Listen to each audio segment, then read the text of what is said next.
Good morning, YouTube friends and fans. Today we are replacing this 100 amp electric panel with this 200 electric amp panel, and the project never goes as planned. My first speed bump was the switch handle on the breaker was broke when it was delivered. I ordered a second one off Amazon, and right off the truck I opened it up, and it was broke as well. So I decided to go a second route through Home Depot. Took a little longer, but we still ended up with some damage. So I was able to flatten out the corner of the metal with a hammer so it would sit flush against the wall.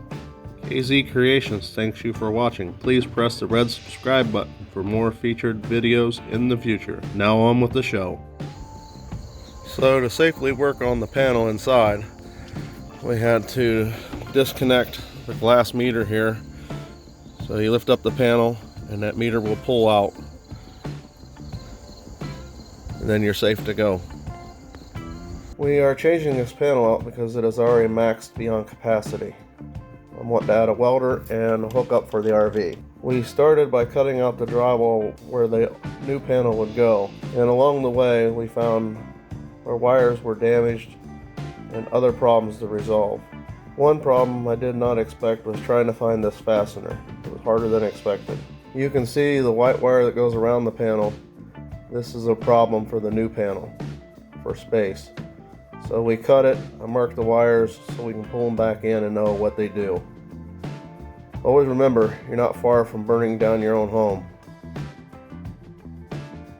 This screw was used to hang the bathroom cabinet on the other side of the wall, just missing the wires by under an inch. Now we continue on with pulling the rest of the wire, cleaning the bay up, and removing the wire through the top of the panel so the panel can be removed from the bay. Once that's done, we will pull the wire off to the side, making sure all obstructions are clear and that we are good to go for new installation. So I've pulled the meter, pulled the service cable. This little guy down here was what was holding the 1/0, and it is not big enough for the new service cable. Won't fit. So it's my biggest hang up right now is finding the connector. Been to 3 different vendors, those not Walmart, contractor type place, Ace. No luck. So going a little further, we'll see what we can get into. In the meantime, while we're looking for that, we ran the service entrance cable, connected it to the stud, and prepared for installation. We also prepped the top of the panel after we did find the proper Romex connector, pushed the wire more into place with this clamp, and then we brought down 2.5 inch PVC pipe. So we hooked up the generator on the RV to run an electric drill because I was afraid I was going to run the batteries dead in the cordless, and I knew we had a long ways to go yet. With that hole being drilled, we made the connection with the PVC pipe coming from the attic and prepared to pull the rest of the wire down through. It was getting late and the kids are getting worried, but we started hooking up the new wire.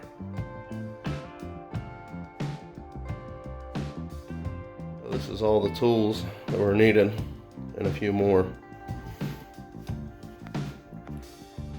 The next morning, I got up to complete the project. I found this beautiful sunrise with a low hanging fog. Shut it down last night at 11:30. Still don't have the new sub panel in the garage by any means. The wire's hanging there, the red, black and green. And I gotta go find, must have left one wire upstairs. Because I got a circuit in the garage or 2 that's not lit up. So back to the attic I go today. Well, panel's all in. One thing I got left to do is put the cover on. Got a sub panel in the garage to run wire to yet. And from there we got to run wire to the RV panel. Now we got the cover on, time to move on. This is a cavity for the new sub panel. We got the conduit stubbed starting. You'll notice the hole was not through the top plate which is what I thought when I drilled through the top, but with all mistakes, there's always a way to fix it. So I moved the drill over, drilled down through the top plate, then realized I had an issue yet. So we opened up the wall cavity here and realized that there were 3 plates that I had to go through. This made it a lot easier coming from the bottom to finish it up. We relocated the panel from the house, and I'm going to use it as a sub panel here in my garage.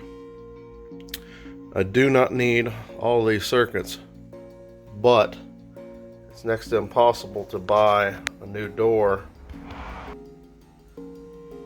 and have all the spacers in there. So just going to leave this as is, and it's not going to hurt anything.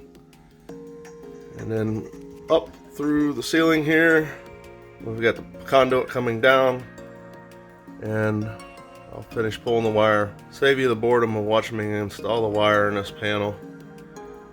So let's go out and work on the sub panel installation for the RV. Right here on the corner of the garage, we're going to install a new sub panel for the RV. We're going to run a piece of conduit straight up about a foot off of the E-spout and go right through the soffit there. So let's start in. I determined where I wanted the hole for the wire to come through. Pulled it across the attic with the kids' help. Also pulled the siding back with the kids' help and proceeded to put in 2 mounting blocks. Could not find one big enough to do the job, so this was my best solution. Took a little bit of effort to get it lined up so that it looked correct, but the end result here, it does look pretty good, I think. So also needed to put in a filler strip of wood here, just some 1x material I had laying around.